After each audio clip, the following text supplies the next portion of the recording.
Have you ever dedicated years of your life to someone only to realize too late that you were invisible?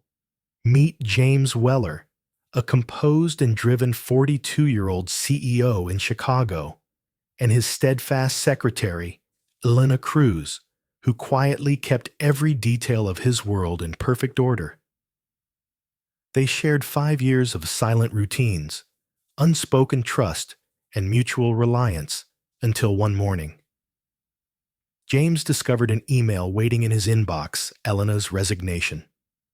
No dramatic betrayal, no explosive confrontation, just a quiet departure and the sudden, shocking emptiness of a life he'd taken for granted.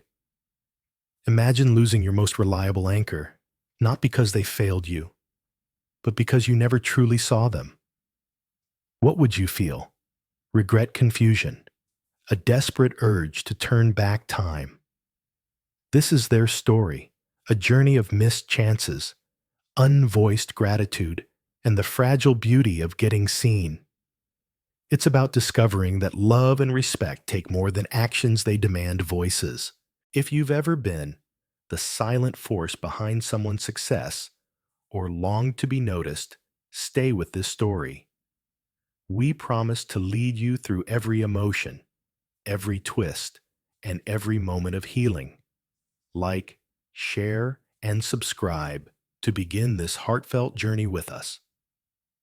James Weller wasn't the kind of man who liked small talk. At 42, he ran WellerTech, a mid-sized fintech firm based in downtown Chicago, known for its lean operations and sky-high output.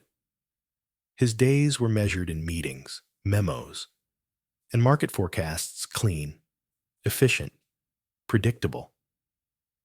Exactly how he liked it. He didn't raise his voice. He didn't explain himself twice. And he certainly didn't make time for birthday cupcakes in the break room or fantasy football leagues like some of his department heads did. He had a corner office with floor-to-ceiling windows, a standing desk, a single photo of Lake Michigan in black and white, and Elena Cruz. She wasn't flashy. She didn't dress for attention or speak unless necessary. She didn't rush or fumble, didn't gossip or linger. But every calendar entry was precise. Every call was pre-briefed. Every fire was put out before he even smelled smoke. For 6 years, Elena Cruz had been his executive secretary. For 6 years, she had never been late, never taken more than 3 sick days, and never not once left something undone. To most people in the company, she was invisible. To James, she was everything that kept the ground steady beneath his feet. Still, he barely spoke to her outside of work topics. There were days their longest exchange was board call, rescheduled to 3. Thank you. He liked it that way. Or at least, that's what he told himself. Every morning at 6:55 a.m., she arrived dark green coat in winter, beige cardigan in spring, black satchel slung across her shoulder. She made her first coffee of the day half-calf, no sugar, and reviewed his calendar before he even walked in. James always came in at 7:10 sharp. Their morning rhythm played like a metronome. Sometimes she would glance up when he entered. Sometimes she wouldn't. But the air between them was never tense. Just still. On Wednesdays, she brought him a copy of the Wall Street Journal, folded in thirds the way he liked it. On Thursdays, she added a small note market trend she noticed, something a competitor said in an interview. Small insights, never flashy, always thoughtful. He never thanked her, not out loud, but he noticed. One Tuesday in early March, James had a late client dinner and asked her to prep slides for a 9 a.m. pitch the next day. It was already 7:30 p.m. He expected her to sigh, or at least hesitate. She didn't. I'll have it in your inbox by midnight, she said simply, then picked up her things and left. He stood in the conference room for a long time after she was gone, not sure why her quiet certainty had made him feel something, maybe guilt, maybe something else. There were things he noticed that he didn't mean to, like how she always touched the edge of her notepad before she started writing, or how she checked the clock twice before every meeting, never once being late. Once. He passed her office and saw her on a call. Her voice was soft but strained. No, Mom, I'm fine. No, really? I'll pick up groceries after work. Yes. Miguel's meds too. He didn't mean to stop and listen, but he did. Later that day, he approved a discretionary bonus for her without saying a word. She didn't ask about it, and he didn't bring it up. That was their dynamic. Unspoken. Understood. Unexplored. James didn't let people in. It wasn't his style. It wasn't safe. His ex-wife had once said he had a gift for observation, but not participation. You don't feel things, James. You just notice them. At the time, he thought she was being dramatic. Now, he wasn't so sure. On the first Monday of April, Elena left her notepad behind on the counter near the printer. He noticed it while grabbing his own report.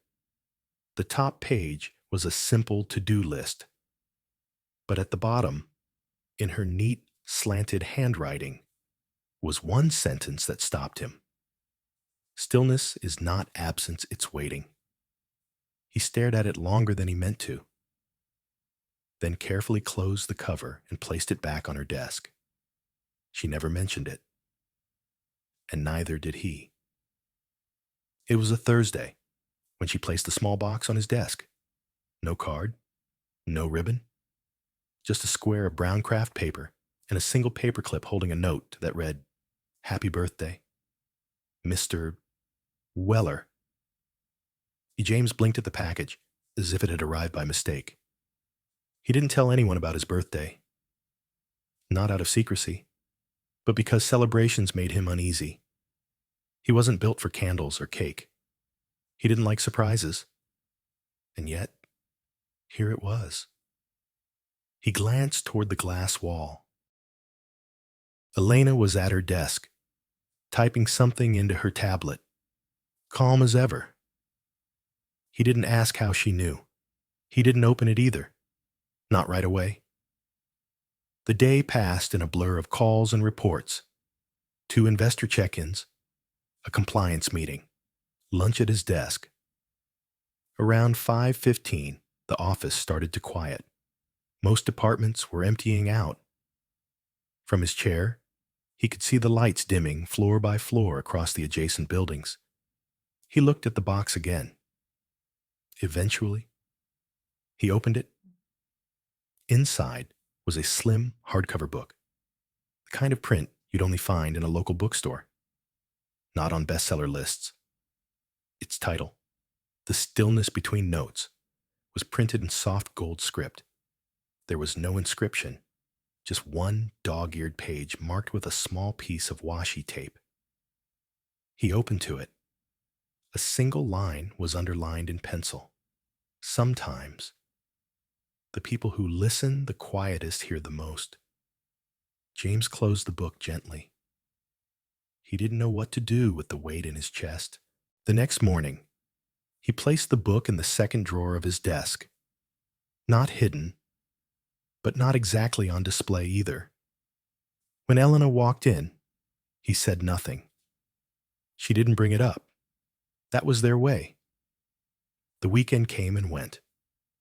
James spent Saturday reviewing quarterly forecasts and Sunday walking alone along the lakeshore near his apartment.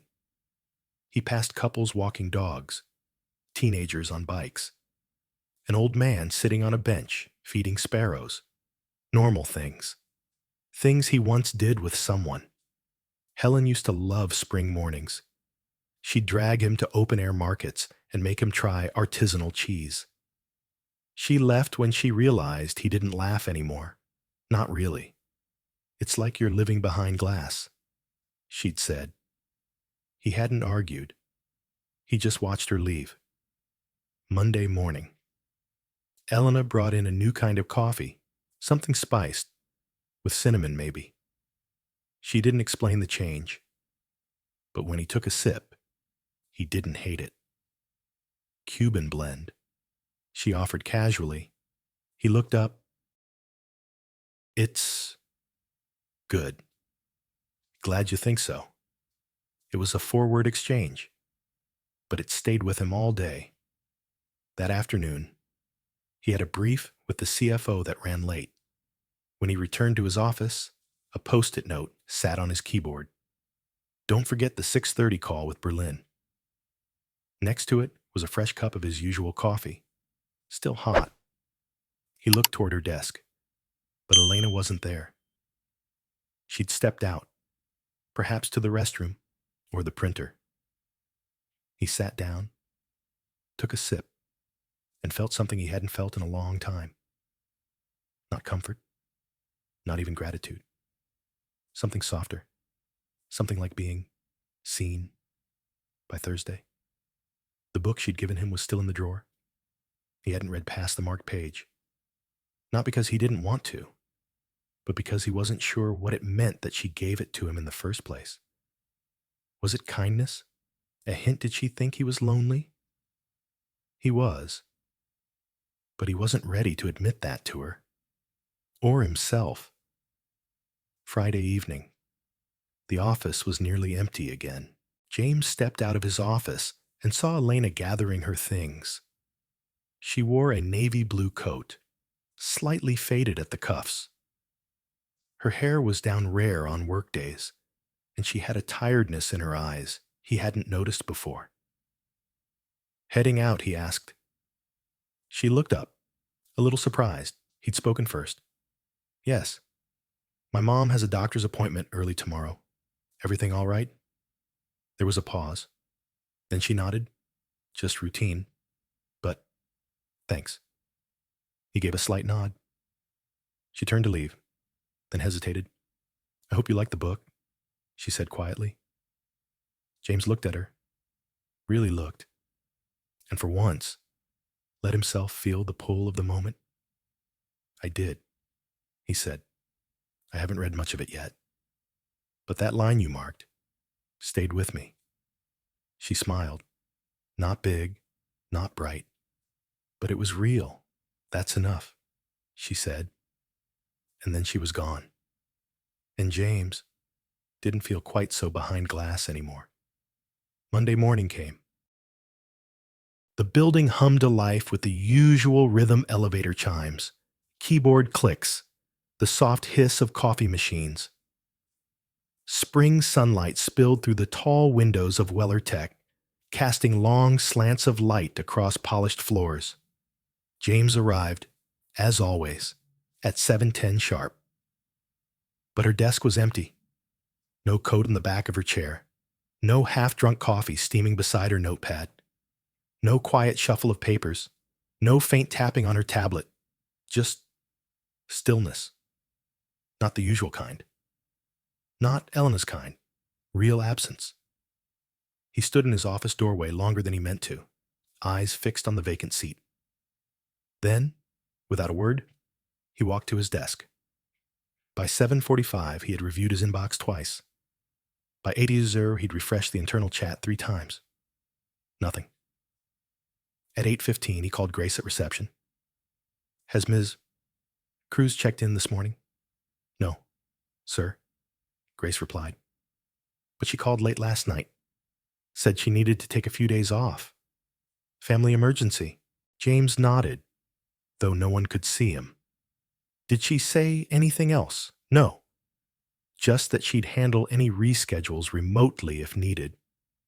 Thank you. He hung up, then sat there, staring at the screen, wondering why a tightness had taken hold in his chest. He got through the day. Sort of. Meetings came and went. Numbers were presented, reports reviewed, but something was off. Not just around him, inside him. Elena's absence was more than physical. It was structural, like a table, missing a leg. Still upright, but wobbling. By evening, he was the last one in the building. Her desk remained untouched. As he passed it on his way out, he noticed her notepad, left open.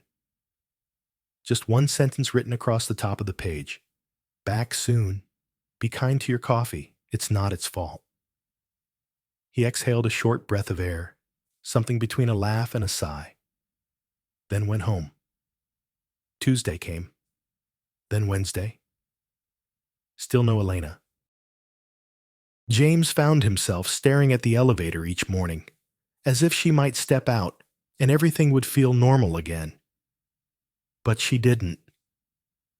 He drank lukewarm coffee, forgotten in meetings, missed 2 calls because they weren't flagged in time.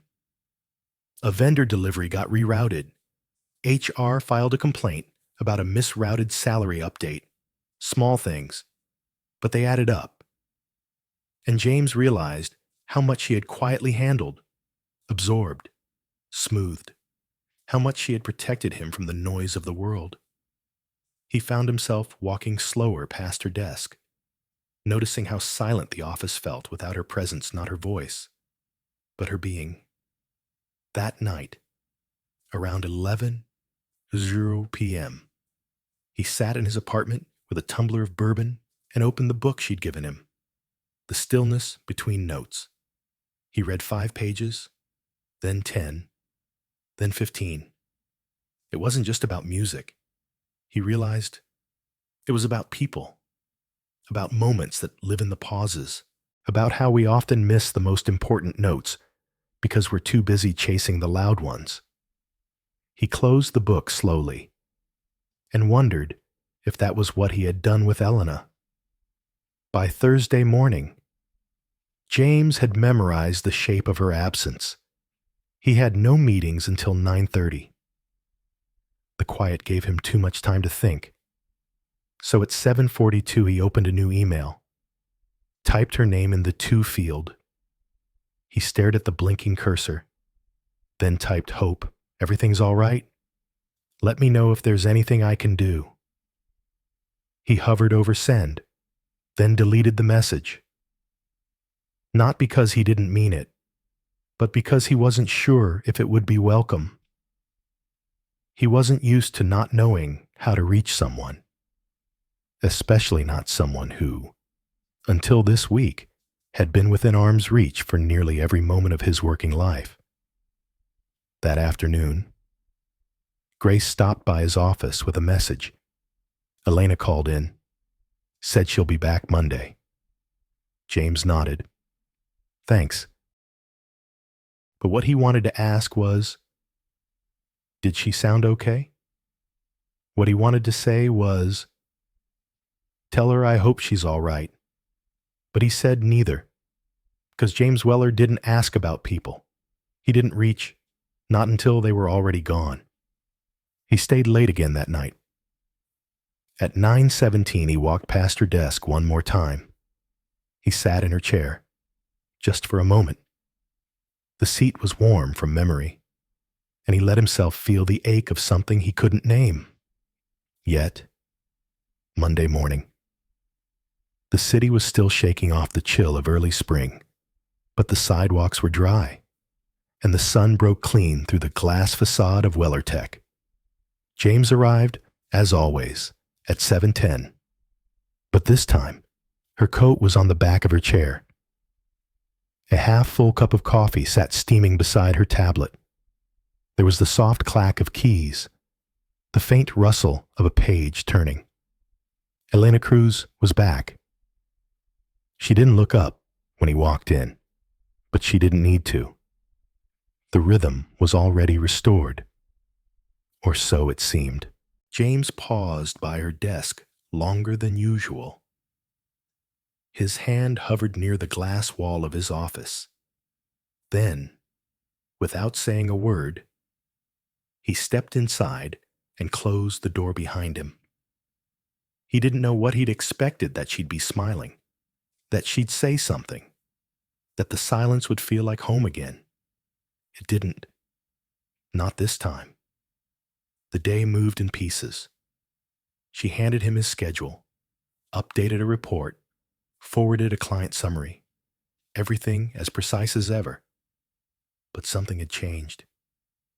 James felt it in the way her sentences ended too quickly, in the way she avoided the spot by the window where they used to stand during late-night deadlines, in the way her smiles never quite reached her eyes. It wasn't anger. It was distance, a recalculation of boundaries. And he didn't like it. That evening, a thunderstorm rolled through the city, and most of the staff left early to beat the weather. By 6:30, the building was nearly empty. James was still in his office, staring at a proposal that refused to hold his attention. He stepped out, mostly out of habit, and saw her still there. Elena sat by the copier, reading something printed double-sided, her brow gently furrowed. "You're still here?" he asked. She looked up, not startled, just quiet. "I could ask you the same." He offered a half shrug. "Bad weather. Terrible proposal," she replied, nodding toward the papers in his hand. James almost smiled. "You read it?" I skimmed. "It's all numbers and no soul." He chuckled. "For real this time. So, like me?" Her gaze didn't waver. "No," she said softly. "You have soul. You just keep it wrapped in armor." The silence after that wasn't heavy. It was honest. She stood and walked toward her desk. James followed. Slowly. "Elena," he said, voice lower now. "Last week? I didn't know." She paused. "I didn't expect you to." "That's not..." He stopped himself. Tried again. "I noticed you were gone, more than I thought I would." She looked at him, and something in her face softened. "But you didn't reach out," she said. "Not even once." "I wrote an email," he admitted. "Didn't send it?" "Why not?" He hesitated. "Because I wasn't sure it would matter." Elena folded her arms. And that's exactly the problem. She started gathering her things. James watched her, her hands moving efficiently, her expression unreadable. "You said something the day before you left," he said. "You wrote a note? About coffee?" Her lips twitched. "I didn't think you'd see that." "I did," he said. "It made me laugh." She paused, surprised. And in that pause, the rain tapped harder against the window. James stepped closer. "I'm not good at this," he said. "People, emotions." "I know," she replied. "But I'm trying." She didn't speak. Then she turned slightly, one hand still on her bag. "You've always had the capacity, James," and she said, "you just never thought you owed anyone the effort." That landed hard, but fair. He nodded. Slowly. "Would you have read the email if I'd sent it?" She gave a small smile. Tired but real. "I was waiting for it," she said. "For 3 days." The air felt different after that. Not healed, but cracked open. Just enough. As she walked to the elevator, James stood watching her go. At the last second, she turned. "I'm here. James?" she said. "But I won't wait forever." Then the doors closed, and he was left alone with his silence. But this time, it didn't feel like strength. It felt like warning. Thursday started like any other. Except it wasn't. James arrived at 7:10 a.m., same as always. The elevator chimed, the carpet muted his steps, and the office lights flickered to full brightness with his arrival. But this morning, As he walked past the reception and into the executive suite, something felt off. Elena was already at her desk. Her coffee sat untouched, a thin curl of steam still rising. Her tablet was on, fingers typing, posture composed. But something in her stillness was different. It wasn't the calm kind he was used to. It was the kind that came before a storm. He stepped into his office, opened his laptop, and saw the subject line waiting like a stone on his chest. Subject, notice of resignation. He stared at it, unmoving, unblinking. Then he clicked. The email was short. Dear Mr. Weller, please consider this my formal 2 weeks' notice. This has been a difficult decision, but it is one I've thought through carefully. I'm grateful for all I've learned during my time at WellerTech. Respectfully, Elena Cruz. No emotion, no explanation, no opening for conversation, just closure. He stood, moved to the door, opened it. She didn't look up. Elena. Yes, Mr. Weller. His voice came out quieter than he expected. This email. I sent it. Why she finally looked at him. Her eyes weren't cold. They were tired. Because it's time. Time for what he asked. Genuinely thrown. To stop giving everything and feeling like I never existed in the room. The words didn't hit like bullets. They hit like gravity. He stepped forward, closer to her desk. If this is about last week, it's not, she said. Or not just last week. She set her tablet down and folded her hands. I've spent 6 years showing up early, staying late, anticipating your moods, your needs, your silences. I filled the spaces between your sentences, so you never had to say things out loud. I didn't ask you to. No, she said calmly. You didn't. That's the point. Her voice wasn't sharp. It didn't need to be. It was heavy with clarity. I gave freely. Out of belief. Out of loyalty. But it's become clear to me. You never really saw me. Not as a person. Not as a partner. Just a fixture in the background. James tried to speak, but nothing felt solid enough to hold on to. She stood up then, reached into the side drawer of her desk, and handed him a white envelope. He didn't open it. He already knew what it said. I've spent too long shrinking myself to fit into a space you never asked me to grow into, she said. I trusted you, he said softly. No, she replied. You trusted my reliability, not me. That distinction cracked something inside him. Do you really believe I don't care? I believe, she said, that you don't know how to care in ways that reach beyond yourself. You don't ask questions. You don't check in. You stay behind your glass. He felt himself withdrawing. Old habits, old armor, but she saw it. Don't shut down now, she said. Not when I'm finally telling you the truth. A pause. Then she added, quieter. I'm not angry at you. James, I'm grieving. Grieving the version of you I hope might one day see me. She gathered her bag. I just need, she said slowly, to not feel invisible anymore.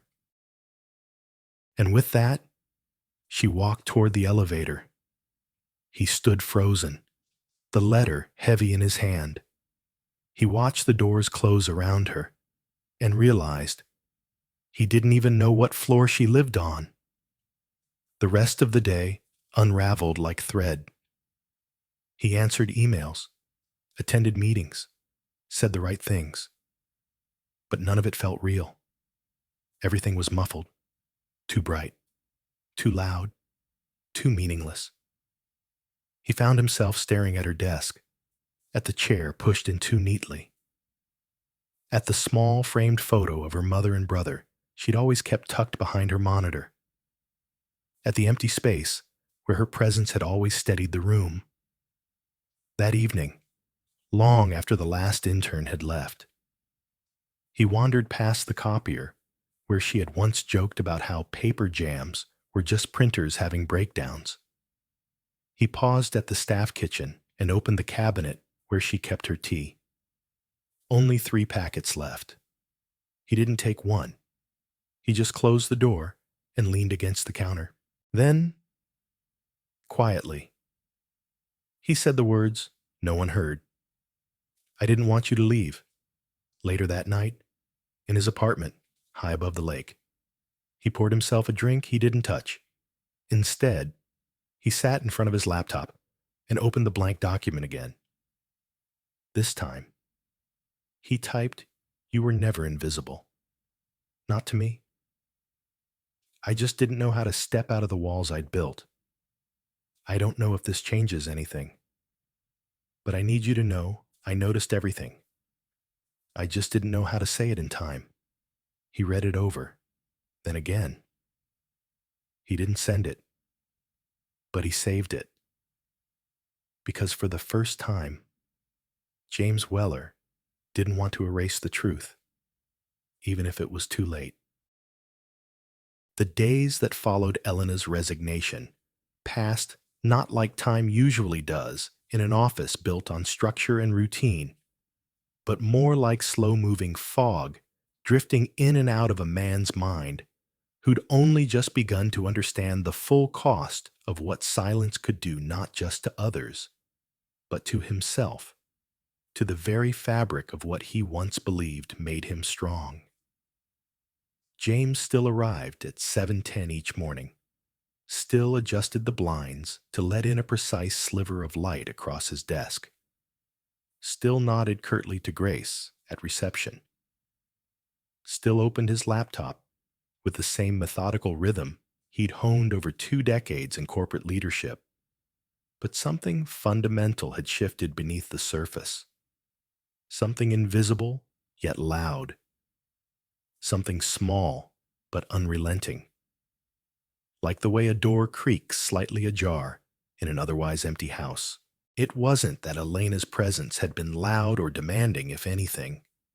She had moved through his world like a well-worn melody, familiar and understated, but now, in her absence, James began to see the architecture of his day not as a set of tasks or deliverables, but as a pattern she had silently kept intact. The unspoken cadence of 2 people who, without ever truly admitting it, had built something that resembled reliance, maybe even trust, though he'd never dared call it that.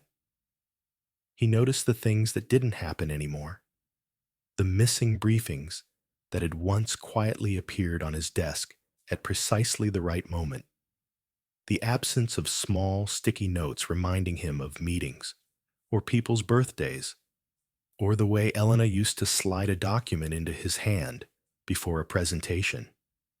Never saying much, just giving him that calm, almost imperceptible nod that told him everything would go smoothly, even if he wasn't sure. And now, when he walked into meetings alone, there was a small hesitation in his step, a minor falter in his rhythm that no one else might see, but that he felt in the pit of his stomach, like a missed beat in a song you've listened to 100 times. At night, the city lights flickered outside his apartment window as they always had, casting long shadows across his floor. But now those shadows seemed to linger, seemed to press against the walls with questions he could no longer ignore.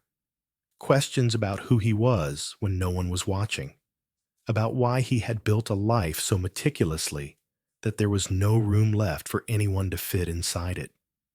He began to remember moments not for what was said, but for what hadn't been. The time she brought him a scarf when the heating broke and he pretended not to notice. The afternoon she'd stayed late to rework a pitch deck he'd barely reviewed and later found a typo she never mentioned, though he knew she'd seen it. The evening she walked out with tired eyes and still left a cup of hot coffee on his desk, just in case he worked late. And then there were her silences, not the kind that filled space, but the kind that held it. He remembered her laugh now, soft and infrequent, but unmistakably hers, the way it would catch at the end like wind brushing over water. And he realized how few people ever got to hear it, how few people she let see that part of her, and somehow he'd been one of them. Until he wasn't. He went back to the letter she'd left, not the typed resignation, but the envelope she'd slid across the desk. Her name handwritten in cursive he hadn't noticed before, and he opened it slowly, hoping for something, anything beyond the standard lines. But it was just what she'd said. It was formal, brief, complete. Still, her absence echoed louder than any sentence ever could. James sat in his office one night long after everyone had left, the city humming below. His tie loosened, sleeves rolled to the elbows, and he pulled open the drawer where he'd kept the book, The Stillness Between Notes, and he read it, cover to cover, not skipping, not skimming, letting every word land like a pebble dropped into still water. When he finished, he didn't close the book right away. He just sat there, the pages open on his lap, the weight of what he hadn't said settling into his chest like dust that had always been there, only now visible in the light. He walked slowly across the room, past the row of awards he used to find pride in, past the shelves of leadership books he hadn't touched in years, and stopped by the window. The city looked the same, but he didn't. And maybe that was the beginning of change. He remembered something Elena had said once, not to him, but to Grace, on a day when she didn't know he was within earshot. Some people don't need fixing, she said. They just need someone to notice that they're carrying too much alone. He hadn't understood it then. But now, the words landed differently, because she had noticed, and he hadn't.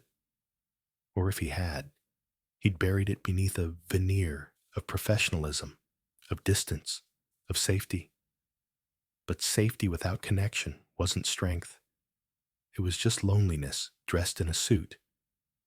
He thought of sending her an email, of asking her to meet, of explaining things he hadn't yet dared admit even to himself. But instead, he did something he hadn't done in years. He reached for a pen, and he began to write slow, unedited, messy. Not a speech, not a strategy, just the truth. And though he wasn't sure if she'd ever read it, he knew one thing with certainty. He couldn't stay the man he'd been if he wanted any chance of being seen again, not just by Elena, but by himself. The email came late 10:47 p.m. on a Wednesday when James was sitting alone at his kitchen table. The lights dimmed low, the air outside filled with the heavy quiet that only comes after a spring rain has rinsed the city clean. It was from Marcus Liu, the company's director of operations. Subject FYI, cruises, past offers. James clicked, more out of habit than curiosity, but what he found made him sit straighter, the breath in his chest catching mid-inhale. Attached were 2 documents. The first was a recommendation letter dated over a year ago from a partner firm offering Elena a leadership position, head of people strategy, a role designed for someone with experience in crisis management and emotional intelligence, a role made for her. The second was her response. Polite, gracious, but firm. Thank you for the generous offer. At this time, I'm committed to my current position. My work here still feels unfinished. No negotiation, no hesitation, just quiet loyalty. James stared at the screen, his thoughts colliding, overlapping, unraveling. He hadn't known. She'd never told him. Not once. The next morning, he pulled up her HR file, not because he didn't trust the email, but because some part of him needed to see it, in her words, under her signature. And there it was, not once, but twice. Elena had turned down significant opportunities positions that paid more, came with less pressure, titles that came with recognition he'd never publicly offered her. She had chosen to stay with him, not because he asked her to, but because she believed in something he had never said out loud. And now, she was leaving. Not because she stopped believing in the work, but because she stopped believing in him. That realization didn't hit like a wave. It hit like stone. Heavy, permanent, cold. He closed the file, leaned back in his chair, and for the first time in years, ran both hands over his face, not out of fatigue, but out of something dangerously close to shame. He remembered a meeting last fall when the company had been in chaos over a PR mishap. It had been Elena who stayed until 2:30 a.m. fixing the messaging with the legal team. Elena who made calls to 3 different consultants. Elena who ordered pizza at midnight and never even took a slice. He had walked past her that night, muttering, "You're still here." She had smiled and said, "Someone has to keep the wheels turning." And he had nodded. Nothing more. Now he realized she hadn't been keeping wheels turning. She'd been keeping him from spinning out. And he hadn't said thank you. Not once. He pulled open the bottom drawer of his office desk, something he hadn't done in weeks, and found the small velvet pouch she had once left there. A gift from some leadership retreat she'd attended years ago. Inside was a smooth riverstone, engraved with a single word, presence. He remembered teasing her. Once. Presence sounds like something from a yoga retreat. She'd smiled, then said quietly, "Sometimes just being fully here is the hardest thing to give." Now, the word burned in his palm, because she had given it. Every day. Without asking for anything in return. Around noon, he walked past the executive lounge and caught a snippet of conversation between Marcus and Grace. They didn't see him. Yeah. She knew they'd never promote her, Grace said softly. But she stayed anyway. Said James needed someone who'd see the fire before it started. James stopped walking. Marcus replied. She told me once he's not cold, just cautious, like someone who's been left too many times. Grace nodded. I think she thought staying was the best way to say, "I believe in you." And then, quietly, until staying started to hurt. James turned and walked away. The words echoing louder than the click of his shoes on the tile floor. He didn't go back to his office. He went down to the archive room, an old habit from years ago, where he kept handwritten notes, personal records, paper things he couldn't quite bring himself to digitize. And there, buried under a folder labeled 2018 Planning, he found something else he'd forgotten. A thank you card, unsent, blank inside. It had been for her. He had bought it after she'd canceled her vacation to help during the acquisition of a smaller firm. She had worked 12 days straight.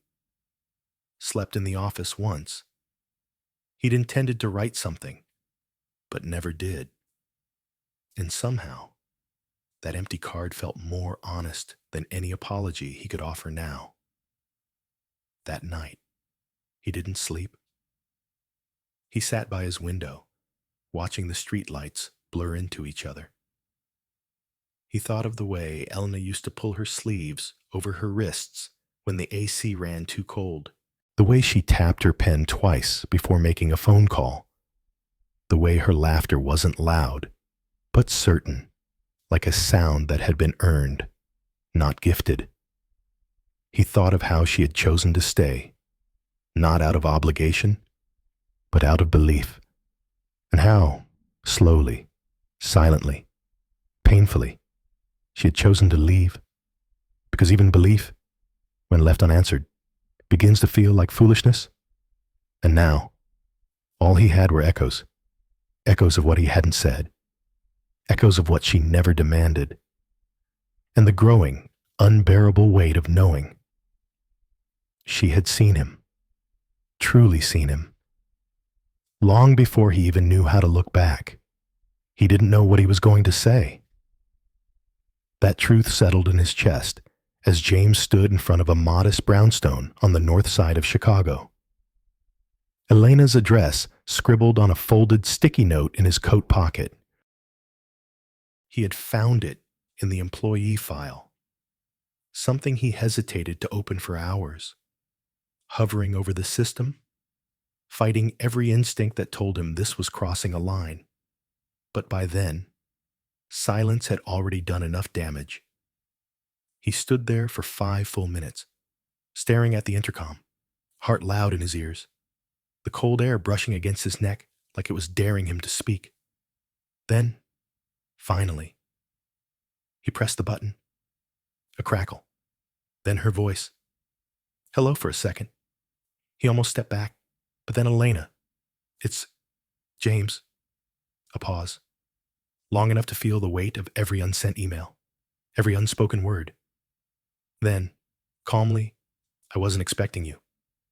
I know, he said. I wouldn't expect me either. Another pause. Can I come up? She didn't answer right away. Then the door buzzed. Her apartment was small, warm, filled with the quiet clutter of real life. A knitted throw over the couch, books stacked in uneven towers on the windowsill, a framed photo of a younger boy beside an older woman, Miguel, and her mother. He assumed. Elena stood near the kitchen counter, wearing a soft blue sweater, no makeup, hair pulled back. She looked tired, not angry, not welcoming, just waiting. He stood in her living room, unsure of his place in it. She gestured slightly. Sit, if you want. He did. The couch was soft, lived in. A far cry from the cold leather of his office. I thought about calling, he said finally, about writing, but I didn't want it to be another one-sided message. She didn't reply. So he went on. I found out about the offers. He said, the jobs you turned down. Elena nodded once, slowly. I figured that would get around eventually. Why didn't you tell me? She gave a small, almost sad smile. What difference would it have made? I would have asked you to stay, he said. His voice lower now. You did ask, she said gently. Every day. By saying nothing. Those words hit harder than he expected. She continued. You don't get to keep people by assuming they'll always be there. You have to show them they matter. And James, you never did. He looked at her, then really looked, and for the first time, didn't see his assistant, his support system, his safety net. He saw a woman who had carried so much more than her job description, and he let that truth sting. I didn't know how to show it. He said, what you meant, how much you, he trailed off. She folded her arms. Why now? He paused. Because I lost you, he said. And I realized that for 6 years, you were the only person who ever stayed. And I never once asked why. Never once asked what you needed.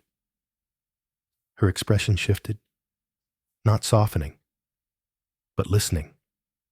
He continued, I built a life where people don't get close, where I control every variable, where feelings are facts I don't want to verify. But you were the constant I relied on and took for granted in the same breath. And I'm sorry. Elena's arms dropped to her sides.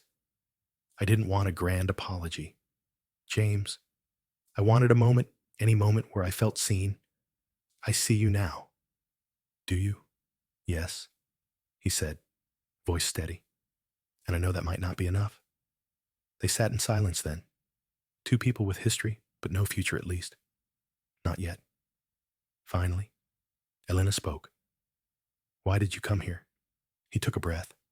To say thank you. For everything. For staying as long as you did. For walking away when you had to. She nodded, slowly. I wrote you a letter, he added. A real one. On paper, no edits, no bullet points. She raised an eyebrow. You handwritten. He smiled faintly. I know. Terrifying. Did you bring it? He shook his head. Not yet. I thought I'd ask first if you still wanted to hear anything from me. She looked at him for a long moment, then said softly, You may not be good at speaking, but you showed up. That counts for something. James nodded. She didn't say, I forgive you, and he didn't expect her to. But when she offered him a cup of tea, and he accepted, something shifted, not resolved, but real. And maybe, just maybe, that was the beginning.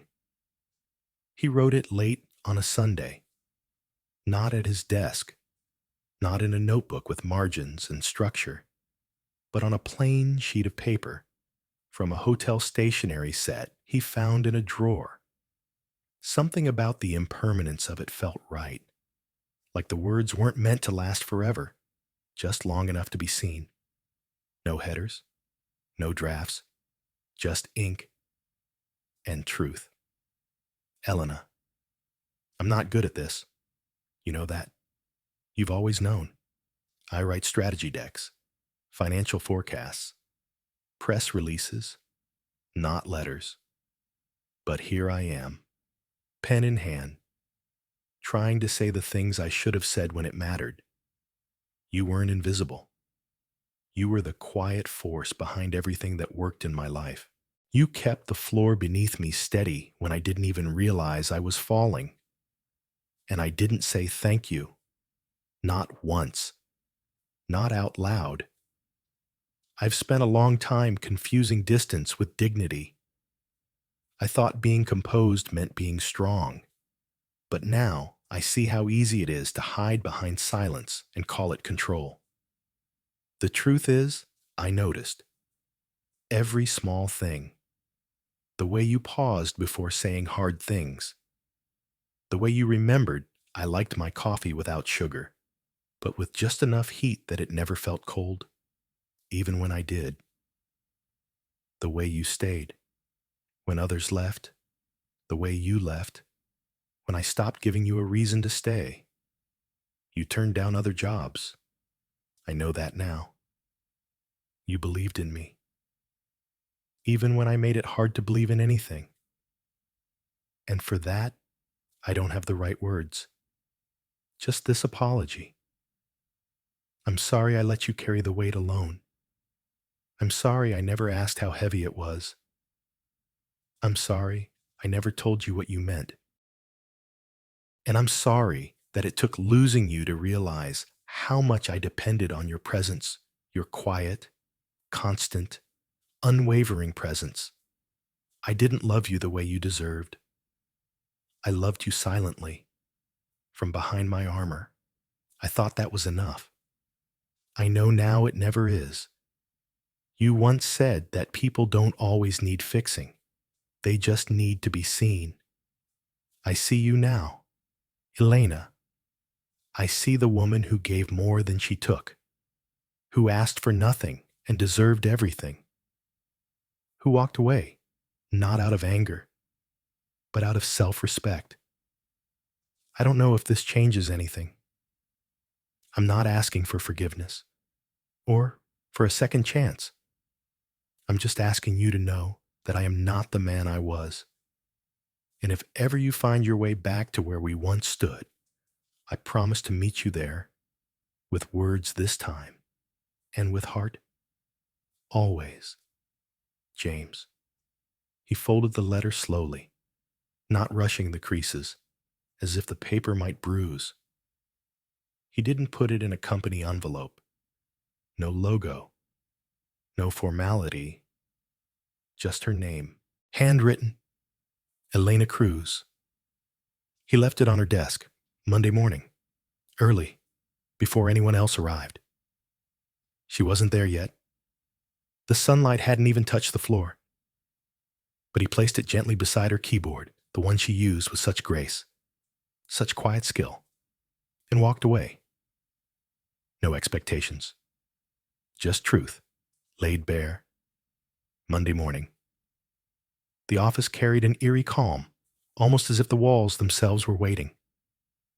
James arrived at 7:10 as he always did, but this time, with a quiet determination he hadn't felt in months. The elevator opened, and he stepped onto the polished floor of WellerTech, his shoes clicking against the corridor's tile in a rhythm he recognized, but a rhythm that felt different now. He paused at the entrance to the executive suite. Inside, the door to Elena's desk. The desk where he'd left the letter stood slightly ajar. He stepped in. Nothing had changed her chair, once empty, bore the faint shape of her coat. The half-drunk coffee cup remained untouched. But beside it lay the envelope with her name, pristine and unopened. He swallowed, uncertain, then gently pushed it toward her keyboard, as if nudging the possibility of connection back into motion. Throughout the morning, he resisted the urge to ask Grace or any colleague if she'd returned. He wanted to see for himself, talk for himself, greet for himself. He moved through meetings with a new attentiveness, not simply listening, but registering people's faces, their emotions, their words. A small shift, but one meant he was no longer the same man he'd been. At 10:45, he stepped out of a strategy call and saw her from across the suite, Elena, seated at her desk, her posture straight and composed, her hands poised over the keyboard. She looked up. Their eyes met. And for a moment, the world felt suspended like a breath caught between two people standing on unfamiliar ground. He approached, every step measured, every heartbeat marking time. She didn't speak. The office seemed to hold its collective breath, too. "Good morning," he said softly. She nodded. "Morning. I left something for you," he said, motioning to the envelope. Her eyes shifted to it, then back to him. She picked it up carefully, like a fragile artifact. "I wrote it for you," he said. "You don't have to read it now, but I needed to say things." She didn't respond immediately. Instead, she withdrew the envelope into her drawer close enough to reach, but not open in front of him. That was her choice. He gave her a nod of understanding and stepped back. The day resumed its pace. The hum of computers, the rustle of papers, the faint murmur of phone calls. But something had changed. The air felt less brittle. The sunlight seemed warmer. At noon, Grace stopped by James's office with a message. "Elena asked if you'd like coffee later," she said quietly. He paused. "Yes." Please tell her yes. Grace nodded and left. Half an hour later, James made his way to the staff kitchen. He found Elena already there, stirring a new drink green tea, a slight twist from her usual. She looked up, paused, then smiled the first true smile he'd seen in months. Green tea. Not my usual, he grinned. Maybe it's time to change routines. They stood side by side, for a moment just standing. Then James looked over at her. I'm glad you're back. She took a breath. It's good to be seen. He nodded. I'm working on staying that way.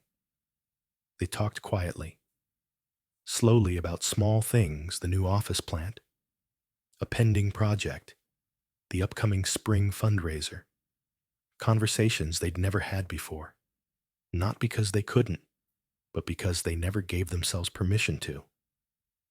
That afternoon, James walked past her desk and noticed something new, a sticky note she'd put under her tablet.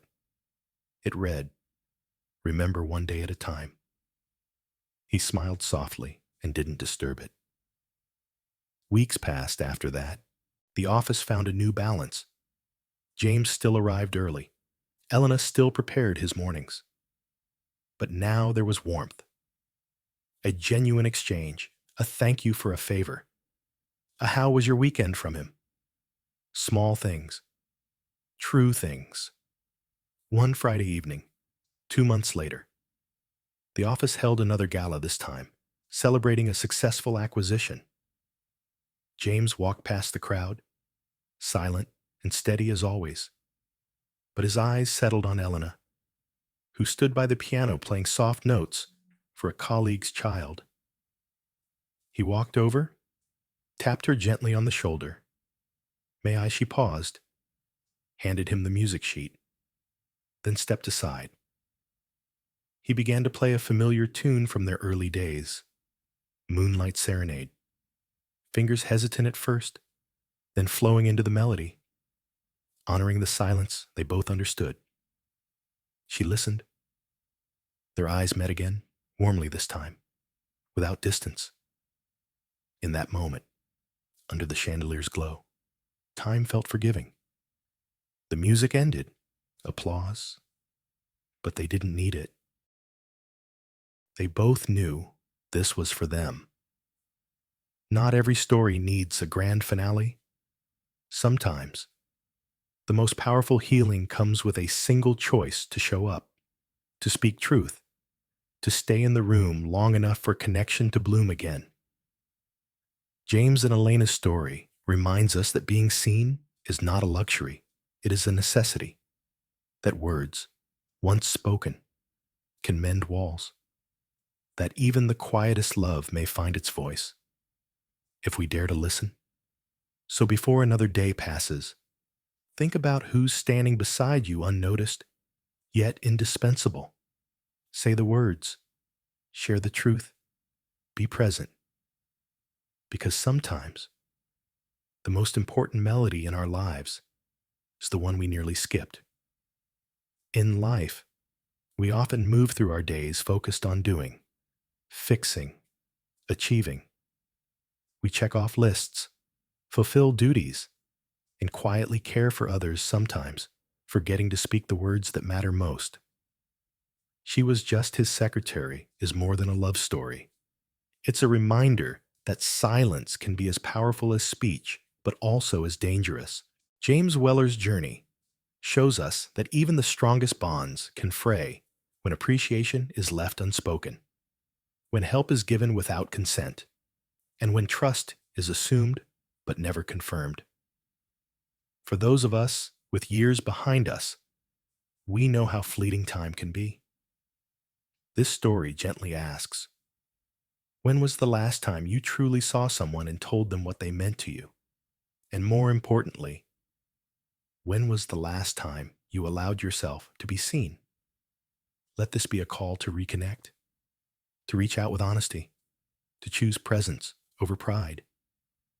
Because sometimes the greatest healing comes not from grand gestures, but from a quiet, heartfelt truth finally spoken. It's never too late to say, I see you. I thank you. I care. Thank you for spending your precious time with this story. If it touched your heart, made you reflect, or reminded you of someone special, please give it a like. Share it with someone who needs to hear it, and subscribe to our channel for more heartfelt stories. Your support means the world to us, and it helps us continue bringing you stories that matter. See you in the next one.